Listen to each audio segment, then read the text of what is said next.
අද අපි අමුතු මාතෘකාවක් කතා කරනවා විසඳුමක් විදිහට. සමහර අයගේ ජීවිත අවුල් වෙලා තියෙනවා, ප්‍රශ්න වලට පටලැවිලා තියෙනවා, ගැටලු වලට මුහුණ දීලා තියෙනවා මේ නැකත් නිමිති කේන්ද්‍ර ශාස්ත්‍ර ආදී නස් ශාස්ත්‍ර කරුණු කාරණා.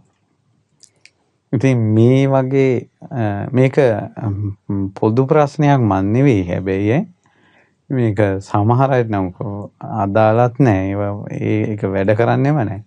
සමහර අයට මේක බලවත්ව තියෙනවා. ඒතකොට මේ වාගේ එහෙම නැත්නම් ඔබ මුහුණ දුන්න නැකත් නිමිති කේන්ද්‍ර ශාස්ත්‍රාදී යම් ගැටලුවක් තියෙනවා නම් ඒක හෝ එහෙම නැත්නම් ඔබගේ නිවසේ හෝ ඔබ වැඩ කරන ආයතනයේ හෝ ඔබට මුහුණ දෙන්න වෙන සමාජීය යම් අවස්ථාවලදී නැකත් නිමිති කේන්ද්‍ර ඒවා නිසා ඔබට යම් බලපෑමක් ආවොත් අන්න ඒකට මොකද්ද විසඳුම කියන එක අද අපි කතා කරන්නේ.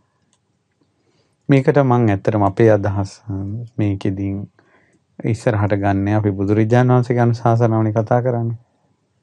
අපි බලමු බුදුරජාණන් වහන්සේ කොහොමද මේකට උත්තරය දුන්නේ කියලා. මේකට අපි උදාහරණයක් ගමු, මංගල ජාතකය ගමු. ඔන්න බුද්ධ කාලේ වෙච්ච දෙයක්ුත් ඉස්සරත් වෙලා තියෙනවා. බුද්ධ කාලේ මං හිතන්නේ රජගහනුවර හිටියා මේ නැකත් නිමිති හරියට විශ්වාස කරන මිනිස්සු. බ්‍රාහ්මණය. මේ මහාසාර බ්‍රාහ්මණය ගොඩක් ධනිය තියෙන. ඔය සිටුවරයාගේ ගෙදර පෙට්ටගමේ තිබ්බ හොඳ වටිනා සලු දෙකක් මීයෝ කෑවා. එතකොට එයාලගේ බ්‍රාහ්මණයේ ශාස්ත්‍රය තිබ්බා. එයාලගේ පරම්පරාවෙන් ආපු ශාස්ත්‍රයේ මීයෝ කෑවොත් ඒවා අඳින්න හොඳ නෑ, ලොකු විනාශයක් වෙනවා කියලා. ඒවා ඇන්දොත් පාවිච්චි කළොත් ඉක්මනට ගෙදරින් අයින් කරන්න කියලා. ඊට පස්සේ ඒ තාත්තා මේ පුතාට කිව්වා, පුතා මෙහෙම තියෙනවා, මං වෙන කෙනෙක් අත යවන්නත් බෑ, මේක වටිනා රිදි දෙකක්. මේ වැඩකාර කරන්නේ උන් අත මේක යවුවොත් එම උන් ලෝභ වෙලා මේක ගනි. අවසානයේ උන්ගේ වටත් අපිට කරගහන්න වෙනවා. මේක නැති මංගස්ථානයක් වන මේ අසුබ ලකුණක්. ඔබ මේක ගිහිල්ලා සොහනට දාපන්. හැබැයි පුතේ අල්ලන්න එපා. පෙට්ටගම මේවා කළා දිගලියක් අරන් අර රිදි දෙක උතුවා මෙහෙම. අර ලී කෙලවරට. ඊට පස්සේ සර්පේ කුසගෙන යනවා වගේ සොහනට අරන් ගියා. වේළුවනාරාමේ ගන්ධ කුටියේ හිටපු මාගේ ශාස්ත්‍රුන් වහන්සේ දිවසින් දැක්කා. මොම් මේවා ඔළුවේ තියාගෙන හිටියට අඳුරු ගුහාවක දිලෙන පහන් සිලක් වගේ ප්‍රඥාව තියෙනවා මෙයාට. හැබැයි ඒක වැහිලා ඒක මතවාද ඕනාවට වැඩි හිතන නිසා. මම පීඩ වෙන්න ඕන කියලා එයාගේ සෝහනට ගෙනියනකොට බුදුරජාණන් වහන්සේ කලින් සෝහනේ වැඩ හිටියා. ඊට පස්සේ අරයා ගිහිල්ලා බුදුරජාණන් වහන්සේ පැත්තක භාවනා කරනවා. අරයා ගිහිල්ලා අරක මේවා කළා හිමීට අයිනකට දාලා හැරුණා. බුදුරජාණන් වහන්සේ භාවනාවෙන් නැගිටලා ගිහිල්ලා අර දාපු රෙදි කැල දෙක ගත්තා. ගන්නකොට කිව්වා අයියෝ ශ්‍රමණයන් වහන්සේ අල්ලන්න එපා මීයෝ කාලා තියෙන්නේ. මහා විශාල විනාශයක් වෙනවා. අල්ලන්න එපා, අපේ තාත්තා නම් මටවත් අල්ලන්න දුන්නේ නෑ. ඉතින් අපිට ඔය සෝහනේ වෙట్లా තියෙන ඒවා අනිත් අය අතෑරපු දේවල් නේ අපි පාංශකුල සිවුරු මහන්න ගන්නෙ. ඔබ ගැටලුවක් කරගන්න ඕනේ. මම මේක ගන්නවා කියලා බුදුරජාණන් වහන්සේ අරන් වැඩියා. බලන්න බුදුරජාණන් වහන්සේ මිනිස්සු නිවනට පමුණවන හැටි බලන්නකො මහා කරුණාව. ඊට පස්සේ අරය දුවගෙන ගිහිල්ලා කිව්වා තාත්තට, තාත්තා මහා නස්පැත්තියක් උන්නේ ශ්‍රමණ බවක් ගෞතමයන් වහන්සේ. ඒක ගත්තනේ මං එපා කිව්වා, අල්ලන්නත් එපා කිව්වා. නමුත් අතෑරලා දාලා තියෙනවා කැප කියලා ඔන්න අරන් ගියා. අයියෝ මොකද්ද මේ ශ්‍රමණ බවක් ගෞතමයන් වහන්සේ කරගත්ත දේ. රටට ලෝකෙට බණ කියනවා මේක තේරෙන්නේ නැති හැටි බලන්නකෝ. මුළු වේළුවනාරාමෙම නසා ගන්න වැඩක් ඔය කරේ කිව්වා තාත්තා. එහෙම නෙමෙයි පුත්‍රය. ඔය ශ්‍රමණ බවක් ගෞතමයන් වහන්සේ හරි සුන්දර කෙනෙක්, හොඳ කෙනෙක්, දකින්නකොට ප්‍රසාදය ඇති වෙන කෙනෙක්. අනේ ඔය සුන්දර ශ්‍රමණයා නැසෙන්න එපා. ඔය මොකක් හරි වස්ත්‍ර දෙකක් ඕන වෙලානේ ඔය අපි අලුත් වස්ත්‍ර දෙකක් අරගෙන ගිහලා ඒක පූජා කරලා මීයෝ කාපු දෙක විහ කළෙමු. ලැහැත්ති කරගනින් පොතා කියලා දැන් මොන කොල්ලට කියලා හොඳ වස්ත්‍ර දෙකක් ලැහැත්ති කරගෙන ලහිලහියේ කිටි කිටි මේ දෙන්න දැන් යනවා.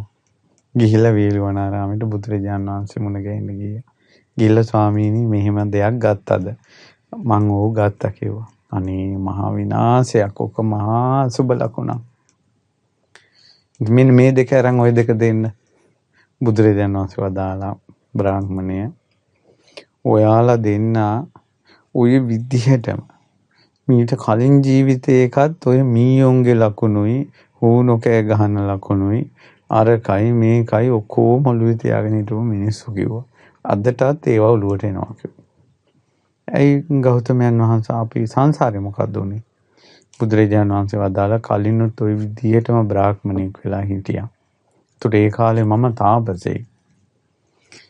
එතකොට ඔය වගේ මීයෝ කාපු රිදි දෙකක් සෝනට ගිහින් දානකොට මම තාපසෙක් විදිහට ඒක ගත්තා. ගන්නකොට ඔබගේ පුත්‍රයා ඇවිල්ලා ඔබට කියා හිටියා.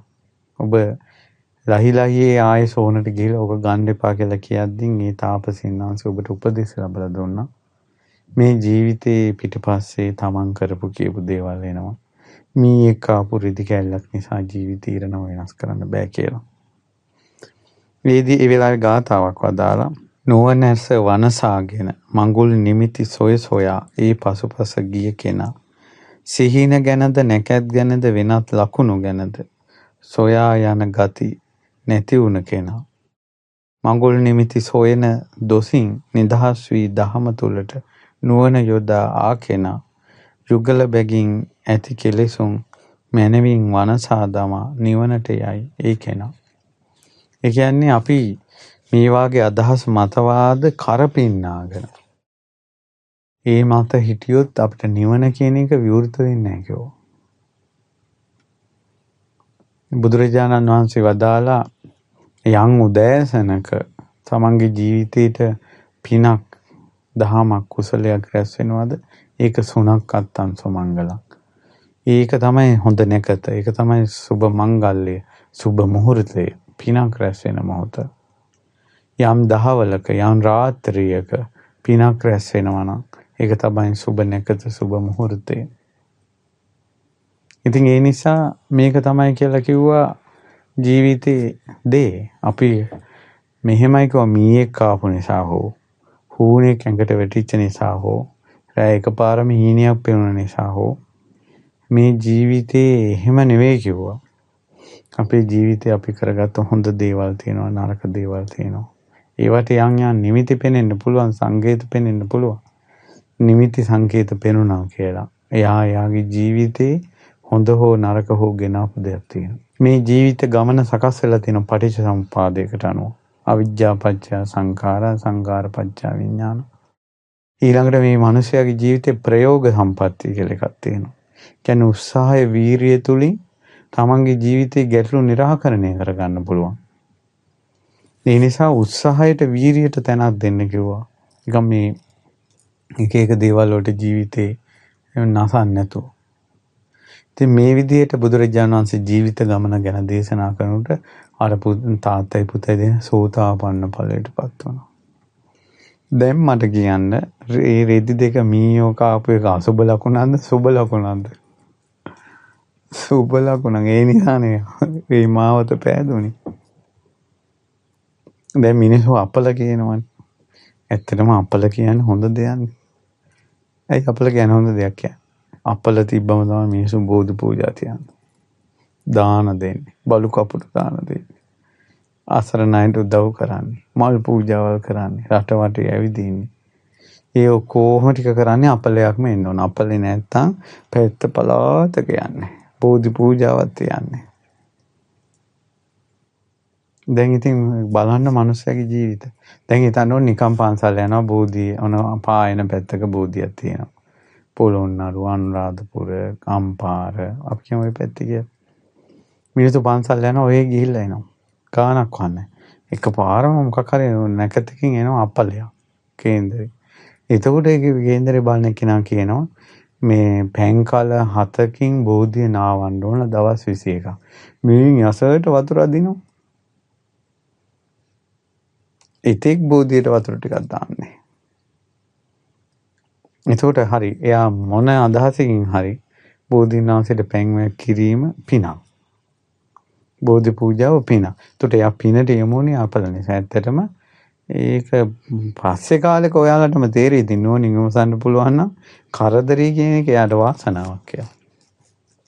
කරදරී කියන එක වාසනාවක් කියලා. එක එක්කෙනාගේ හැටි කෑම බීම වලට මඟුල් ලකුණු කියාගෙන ඉන්නවා. කිරිබත් සුබයි. ඊළඟට අහවල් දේ අසුබයි කියලා. නමුත් සමහර ලකාටට කිරිබත් කනවුන මත එනවා. මුළු දවසම එම්බත් දවසම මූසල වෙනවා කිරිබත් කාපුම්. එක එක්කෙනාගේ ස්වභාවය අනුව ඒක සුභ අසුභ විදියට බෙදෙන්නේ. ඉතින් යම් උදේ එක පිනක් රැස් වෙනවා. යම් දහවලක යම් රාත්‍රියක පින රැස් වෙන විදිහ කිව්වා එයාට නැකත එන්නේ. ඊළඟට ඉස්සරහ යස වැඩක් වුණා ඔය වගේ දෙයකදී. ඒක තමයි සැවැත් නුවර හිතවත් ඈත දුර තියෙන ගෙවල් දෙකක්. මේ පවුල් වල කට්ටිය සමගි වෙලා කහාදයක් ආවහ විවාහයක් කතා කරගත්තා. ඊට පස්සේ මඟුල් වලට දැන් දිනක් නියම කළා. නියම කළා දැන් ඔන්න උදේ දැන් යන්න ලැහැත්ති. කෙල්ල ගෙන්නගෙන එන්න කට්ටියම. එතකොට ඔය පවුල එක එක්ක ඉඳලා උතනින් කතාවක් ඇද්දා. මේ උඹලා නැකතක් බැලුවා දෙලියට යන්න. ඒකට මේ මිනිස්සු කිව්වා මේ කට්ටියත් කැමති නම් අපේ කොල්ලත් කැමති නම් ඉතින් එහෙම කන්නේ අපි ගිහිල්ලා කෙල්ල අරන් එනවා. අප්පෝ එළියට බහින්න ඕනේ වෙලාව බලලා කිව්වා. ඔය කෙල්ල එහින් එන්න ඕනේ වෙලාව බලලා කිව්වා. ඊට පස්සේ මොකද වුනේ අවසානයේදී දැන් ඒකෙන් ආඩමාන හිටපු චරිත ටිකත් අරයාගේ පැත්තට සෙට් වුණා. "ඔව් නේද දුව බලන්න බැරි වුණානේ. අයියා අපිට වෙලාවක් බලා ගන්න බැරි වුණානේ" කියලා. එතකොට එයාලා ගෙවල් එහා පැත්තේම ඉන්න වෙලාවල් බලන කෙනෙක්. ඒ කට්ටිය ගිහිල්ලා එයාට කිව්වා. එයා කල්පනා කළා මුන් අද මඟුලට යන්න සෙට් වෙලා අවසාන මොහොතේ තමයි මුන්ට මාව මතක් වුනේ. හිටපන් දෙන්න හොඳ නැකතක් කියලා බල්ලා කිව්වා 3 මාසයක් නැකත් නැහැ. අද නම් අඩිය තියන්නවත් එපා ආත්මුතු පරම්පරාවක් ඉවරයි කිව්වා. අර මිනිස්සු නිකම්ම බය වුණා. ඊළඟ දැන් පණිවිඩය යවා ගන්නවත් විදිහ නැහැ. අද යන්න එපා කිව්වා ගෙන් එළියට කාටවත්. අර මිනිස්සු කෙල්ල läකලා හෙත්ත කරගෙන ඉන්නවා. දැන් එයි කියලා ආවේ නැහැ. මිනිස්සු හෙන්නට කලකිරුණා. පවුලේ ඥාති කොල්ලෙකුට කසාද බෙදලා දුන්නා. 3 මාසෙන් හරියටම තිතට නැකත හදාගෙන හරියට යනකොට එලිපැත්තෙන් ගහලා පයින්නවා පළයෝ යන්න කියලා. එද්ද තොපි නිසා නින්දාව ඇති කියලා. ඉතින් ඔය මඟුල කැඩුන දීගේ ගැන බුදුරජාණන් වහන්සේටත් ආරංචි වුණා. බුදුරජාණන් වහන්සේ වදාලා බලන්නකො මේ මිනිසුන්ගේ ජීවිතවලට වෙන දේවල්. ඔතන පින්වත් මහන්නේ ඔතන නැකත තමයි කෝ ඔය කොල්ල ගිහිල්ලා වැදගත් විදියට ඔය කෙල්ල ගෙන්නගෙන එන එක තමයි කෝ නැකත. දැන් හරියට අපි කියමුකෝ ෆවුන්ඩේෂන් ගෙදරක් හදනවා නම් ඒක පිළිවෙලට නූල් ගහලා පැලෑන් එකට මේ වැඩ කරන එක තමයි ඒකේ නැකත. ඒකයි ඒකේ හරි නැකත. ඉතින් අපි කියමු හරියටම නැකතට පැලෑන් එක වැරද්දලා ගහනවා. දැන් මොකද්ද වෙන්නේ? මේකයි. ඉතින් ওই වගේ පැති තියෙනවා. නමුත් ඕකේ දැන් ප්‍රශ්න අර්බුද ගැන අපි කතා කරන්නේ විසඳුම්. ඒතර මතක තියාගන්න බුදුරජාණන් වහන්සේ වදාලා වැඩක් හරියට කිරීම තමයි එතන නැගත. වැඩක් හරියට කරන එක. දැන් වාහනේ එළියට ගන්න නැගත මොකද්ද? ඔයාලගේ වාහනේ කියන්නේ එළියට ගන්න. වාහනේ මේ තෙල් ඔයිල් බලලා වතුර එක බලලා ටයර් හතර පොඩ්ඩක් බලලා වාහනේ හොඳට චෙක් කරලා ස්ටාර්ට් කරලා යනවා. මොකද්ද නැගත? තේරුණේ හරියටම නැකතට ඔළුව මේ වෙලාව බලලා වාහනේ තෙලුත් නැහැ ඔයිලුත් නැහැ ඊළඟට බ්‍රේක් පෑගෙන්නේ නැහැ ටයර් වල හුලනොත් නැහැ නැකතට එළියට ගන්නවා මගදීන් අවුල් යනවද නැද්ද වාහනේ අවුල් යනවා ඉතින් ඒ නිසා ඒ වැඩේ හරියට කරන එක තමයි දැන් ඔයාලා ගෙදර කොල්ලෙක් විභාග ලියන්න යනවා කෙල්ලෙක් විභාග ලියන්න යනවා දුව පුතා එතකොට හරියටම වෙලාවට එළියට බහින එකද විභාග පාස් වීමට බලපාන්නේ අවුරුදු 11ක් අර පාඩම් කරන ඒවා එහෙම ඕන වෙන්නේ නැද්ද? පේපර් ලියලා පාඩම් කළා ඒවා ඕන වෙන්නේ නැද්ද? ඒකයි. හැබැයි නමුත් මේක අපි අද මේ කතා කරන්නේ තම තමන්ගේ ප්‍රශ්න විසඳ ගන්නනේ. දැන් නැත්තම් මේ වැරන් මහා මතවාද හදාගෙන අවුල් හදාගන්න එපා. මිනිසුන්ට උත්තරයක් දුන්නාට පස්සේ උත්තරي අවුලක් කරගන්නවා. එච්චර මේ මිනිසුන්ගේ ජීවිතවල අනුවණකම. රැවුල කපා ගන්න දෙන කඩ කැත්තෙන් බෙල්ල කපා ගත්තොත් මොකද කරන්නේ? රැවුල කපා ගන්නයි දුන්නේ බෙල්ල කපා ගන්නවා. හොඳ කරන වෑමියෙකුට කඩ කැත්ත හම්බුනොත් රැවුල කපා ගන්නවා. වඳුරෙකුට කඩ කැත්තක් හම්බුනොත් එහෙම තියෙන හැම එකක්ම කපා ගන්නවා. ඒ නිසා මේ අදාළ උත්තරේ හරි කෙනාට හම්බුනොත් හරි. මේකත් එහෙම තමයි. නැත්තම් මේකෙන් අනිත් අයට නින්දාවපා. මම මේ නැගිටින නිමිති වැරදි කියලා කතාවක් නෙවෙයි මේ කියන්නේ. තමන්ගේ ප්‍රශ්නයකදී තමන්ගේ අභියෝගකදී තමන්ගේ විභාගයට යන්න තියෙනවා, ගමනක් යන්න තියෙනවා. ඒ වැඩේ හරියට කරපල්ලා කියලා මේ කියන්නේ. දැන් ඕන අපි ගෙයක් හදනවා. ගෙයක් හදනකොට අපි හිතනවා නැකත් බලන්න ඕනේ මොනවන්නේ. බාසුන්නේ කියනවා නැකතක් බලන්න ඕන කියලා. ඒ වෙලාවට මොකද කරන්නේ? ඒ වෙලාවට අපි සල්ලි දුන්නාට අපි වැඩ බැලුවට බාසුන්නේනේ වගකීම කරන්නේ. එතකොට අපි එයාට තැන දෙන්න ඕන.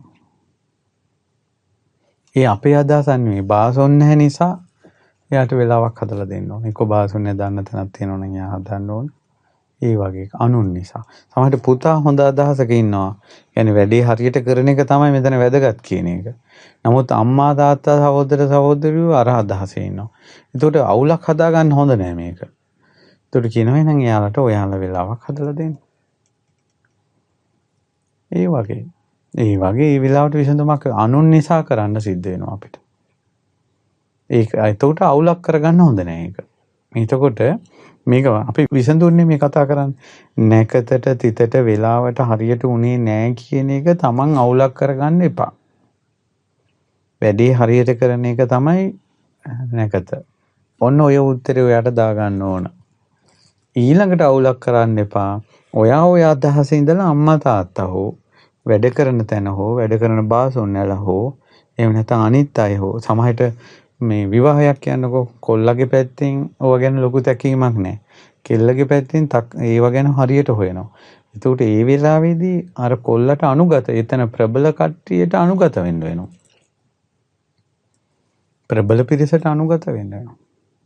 ඉතින් ඒ වෙලාවට උදාහරණයක් කියාගෙන හරියන්නේ නැහැ. දැන් ගේලි ගෙදෙට්ට එනකොට අම්මා කිරි වීදුරුවක් පිච්ච මල් දාම්පු වතුර ටිකක් පොවලා දුව කියලා මෝන ඉඹලා ගන්නෙ. පස්සේ කොස්සෙන් ගහලා පන්නන්නේ. ඕ දකුණු කකුල ඉස්සරහට තියපන් දුව කියලා කියන්නේ. පස්සේ වම් කකුලෙන් දීලා පන්නන්නේ. ඒ නිසා වැඩක් නෑ ඉතින් මේ සංසාරේ. ඒ නිසා ඒව ගැනත් හොඳට තීරුම් ගන්න ඕනේ. ඒ නිසා මේ අනිත් එක අපේ රටට තියෙන ප්‍රශ්න දිහායෙන් බලන්නකො බුද්ධිය නුවණ එකමුතුකම නැතිවීම අලුත් ලෝකෙට මුහු වෙන්න බැරිකම ගරු කළ යුතු තැනට ගරු කරන්නේ නැති බව ගුණධර්ම නැතිවීම සහ නුවණේ දැනුමේ ඒ සහ කලමනාකරණේ ඔය වගේ ප්‍රශ්න ගොඩනේ. දැන් ලංකාව පිරිහෙන්න ලංකාව වැටෙන්න හේතුව නැකතේ ප්‍රශ්නයක්ද? එහෙම දැන් පහුගිය කාලේ අවුරුදු නැකතට මේ නැකත් කරන මිනිස්සු ගහගන්න ගියානේ. කට්ටියක් කියනවා අරක වැරදි. එහෙමවත් මිනිසුන්ට මේ ජීවිතය ඇත්ත තේරෙන්නේ නැහැ.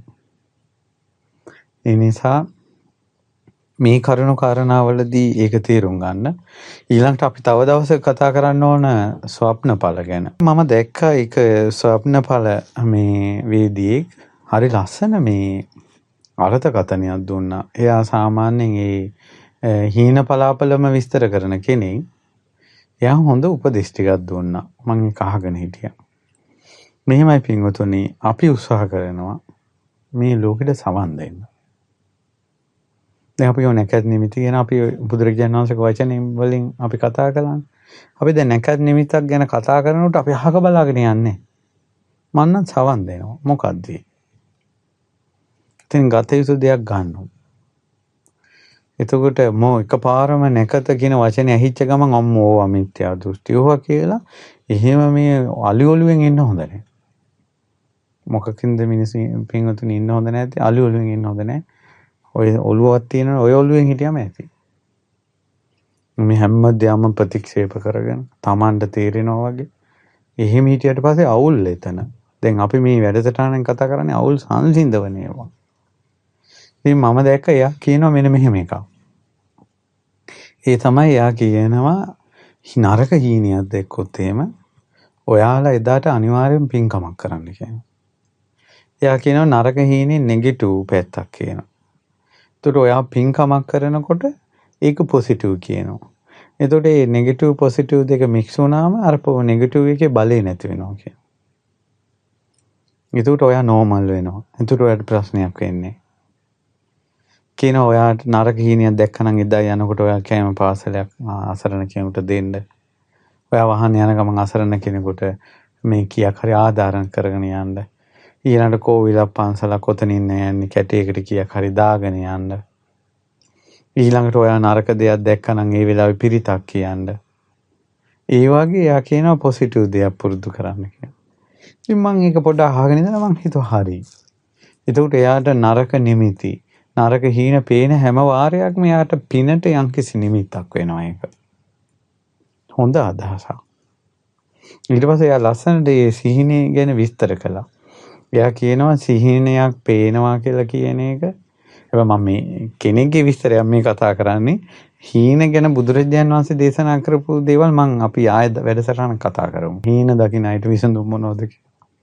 දැන් අර ස්වප්නඵල දේශනා විස්තර කරන ඒ විශේෂඥයා එයා කියනවා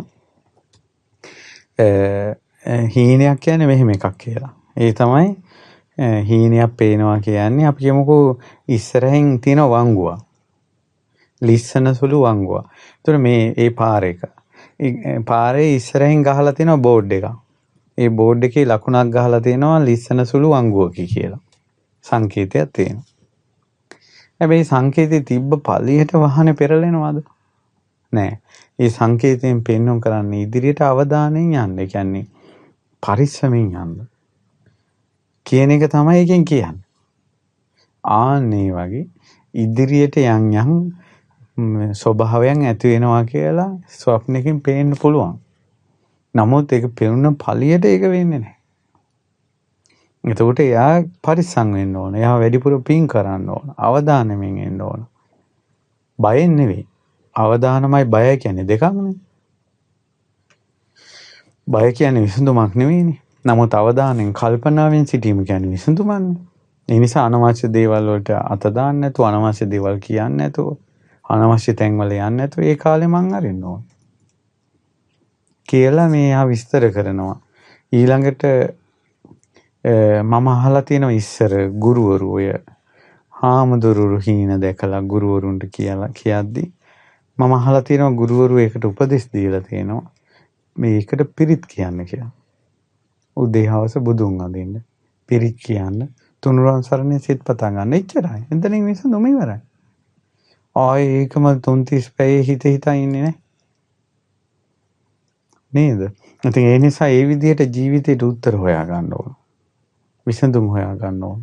ඊට පස්සේ හැම දෙයකටම මොකක් හරි මේකක් ආවට පස්සේ නැකත වැරදුනා, අරක වැරදුනා, මේක වැරදුනා, හෝරා වැරදුනා කියලා දැන් ඒව ගත්තොත් එහෙම ඔරලෝසු එකින් එකට වෙලාවල් වැරදි.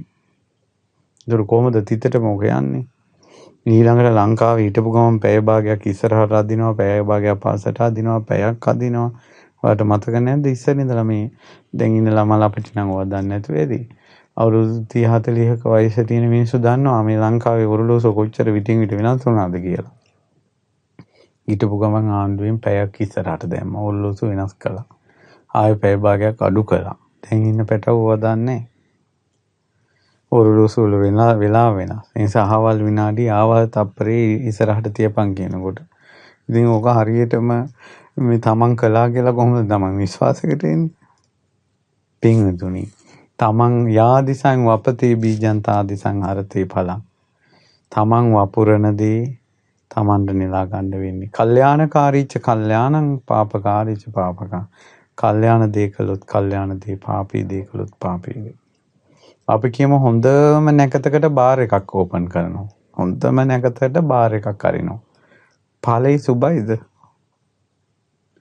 අපි කියමු නරකම නැකතකට මල් කඩයක් අරිනවා. රුවන්වැලි සෑය ළඟ. නරකයිද ඵලෙයි?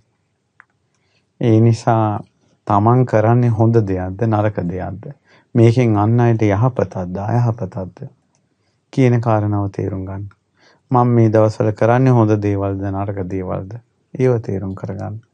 මේ ජීවිතේ පිටිපස්සේ තමන් කරගත්ත හොඳ නරක ඒ වගේම තමන්ගේ ජීවිතේ යම්කිසි කර්මානුරූප බලවේගයකට ලක් වෙලා තියෙන හැටි ඒව තේරුම් ගන්න. හීන කියන එක 100% ප්‍රතික්ෂේප කළ යුතු දෙයක් නෙවෙයි. ඒක ගැන අපි කතා කළ යුතුයි. ඒක අපි තවත් දවසක වෙනසටම කතා කරමු. බුදුරජාන් වහන්සේ දැකලා තියෙනවා ස්වප්න පහක්.